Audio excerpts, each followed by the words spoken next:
നാരായണീയം ദശകം 2 ഭഗവത് സ്വരൂപമാധുര്യവും ഭക്തി മഹത്വവും. സൂര്യസ്പർദ്ധകിരീടമൂർധതിലക പോത്പാസി ബാലാന്തരം കാരുണ്യാകുലനേത്രമാർദ്രഹസിതോലാസം സോനസാപുടം ഗണ്ഡോദന്മകരാഭകുണ്ടലയുഗം കണ്ടോ ജ്വലത്കസ്തുഭം ത്വദ്രൂപം വനമാല്യഹാരപടല ശ്രീവത്സദീപ്രം ഭജേ കേയൂരാംഗദ കങ്കണോത്തമമഹാ രത്നാങ്കുലീയാങ്കിത ശ്രീമദ്ബാഹുചതുട്ട സംഗത സദ്ഗദ ശങ്കാരി പങ്കേരുകാം കാഞ്ചിത് കാഞ്ചന കാഞ്ചിലാഞ്ചിത ലസത് പീതാംബരാലംബിനിം ആലംബേ വിമലാംബുജദുതിപതാം മൂർത്തിം തവാർത്തിച്ചിദം യത്രൈലോക്യമഹീയസോഭിമഹിതം സമ്മോഹനം മോഹനാത് കാന്തം കാന്തി നിദാനതോഭിമധുരം മാധുര്യ ദുര്യാദപി.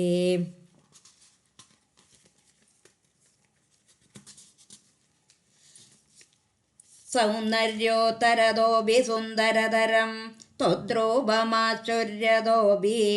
ആശ്ചര്യം ഭുവനേന കസ്യ കൊതുകം പൂഷ്ണാതി വിഷ്ണോ വിവോ തത്താദൃക്മധുരാത്മകം തവ വപുഃ സംപ്രാപ സമ്പന്മയീ സാ ദേവി പരമോത്സുകാ ചിരതരം നാസ്തി സ്വഭക്തേഷ്വഭി തേനാസ്യ ബദകഷ്ടമച്യുത വിഭോ ത്വദ്രൂപമാനോജ്ഞക പ്രേമസ്ഥൈര്യമയാദ ചാബലബലാത് ചാബല്യവാർത്തോദഭൂത് ലക്ഷ്മീ സാവകരാമണീയക ഹൃദൈവേയം പരേഷസ്ഥിരേധി അസ്മിന്നന്യദവേ പ്രമാണമധുനാ വക്ഷ്യാമി ലക്ഷ്മീപദേ യേ ത്വദ്വാനഗുണാനുകീർത്തന രസാസക്താ ഹി ഭക്താ ജനാഃ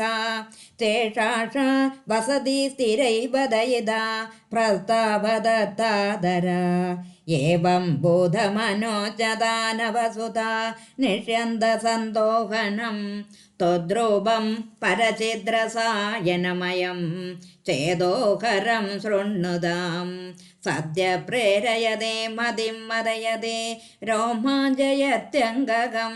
വ്യാസിഞ്ചത്തഭിശീതബാഷ്പവിസരൈഃ ആനന്ദമോചോദ്ഭവൈഃ ഏവം ബോധദയാ ഹി ഭക്തവിഹിതോ യോഗസ്ഥ യോഗദ്വയാത് കർമ്മജ്ഞാനമയാത് പുരുഷോത്തമതരോ യോഗീശ്വരൈർഗീയതേ സൗന്ദര്യൈകരസാത്മകേതു യിഖലു പ്രേമ പ്രകർഷാത്മിക ഭക്തർനിഃ ശ്രമമേവ വിശ്വപുരുഷൈഃ ലഭ്യാ രമാവല്ലഭ